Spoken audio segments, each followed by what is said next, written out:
Terima kasih Anda masih bersama Fakta 62. Di bulan kemerdekaan ke-78 Republik Indonesia, ada banyak pekerjaan rumah yang belum selesai. Salah satunya adalah akses pendidikan yang merata untuk semua kalangan. Prihatin dengan anak-anak jalanan yang tak punya akses pendidikan formal, seorang perempuan berbagi kebaikan untuk mendidik mereka. Ia mendirikan sekolah di kolong jembatan dan mengajarkan mereka berbagai ilmu.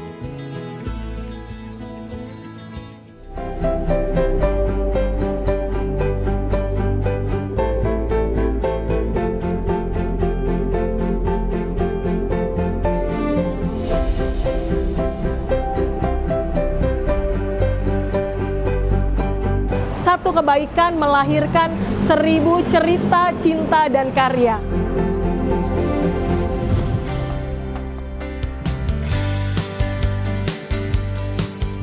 Setiap akhir pekan, beginilah rutinitas Valentina Palmarini.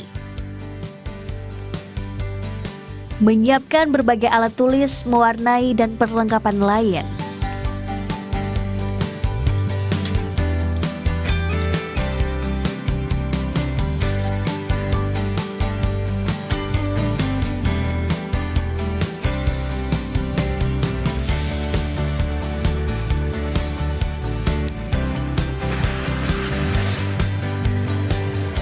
Setelah semua siap, Valentina menempuh jarak 34 km menuju kawasan Rawamangun, Jakarta Timur.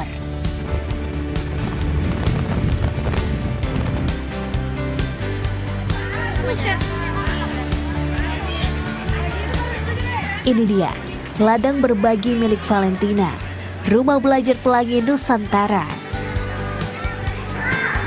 Sadar akan pentingnya pendidikan untuk anak, Valentina tergerak untuk mendedikasikan hidupnya berbagi ilmu pada anak-anak. Awalnya Valentina hanya mendongeng dengan boneka tangan. Di luar dugaan, anak-anak di sana senang dan ingin datang lagi. Valentina pun jadi makin semangat untuk bertemu mereka. Sempat berpindah tempat beberapa kali, bahkan sampai terdampak penggusuran. Kini Valentina menemukan tempat di kolong jembatan, walaupun masih kurang memadai dan kerap bising oleh suara kendaraan.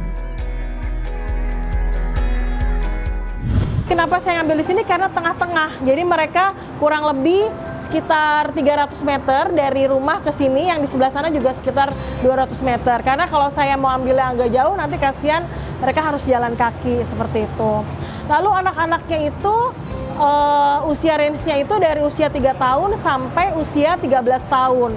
Jadi dari usia belum sekolah sampai yang SMP gitu. Oke, jadi awalnya itu tahun 2010 saya mendirikan komunitas ini. Jadi sebenarnya awalnya itu keprihatinan saya ketika saya sebagai mahasiswi di Universitas Negeri Jakarta. Pada saat itu saya naik Amayasari Bakti, lalu saya melihat banyak anak-anak yang berada di perempatan persimpangan jalan yang menjual tisu, kemudian mengamen, kemudian mengemis. Nah, mulai dari situlah saya berpikir saya bisa kontribusi apa untuk mereka gitu.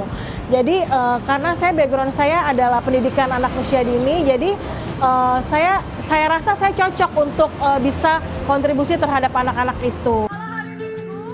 Ada sekitar 80-an anak yang belajar di sekolah kolong jembatan ini, dan dibagi dalam beberapa kelas. Ada yang tingkat TK,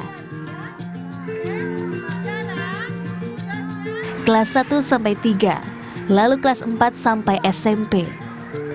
Kegiatannya berbeda sesuai kemampuan anak dan tingkatannya. Satu hal yang pasti, mereka diajarkan untuk memiliki rasa cinta tanah air.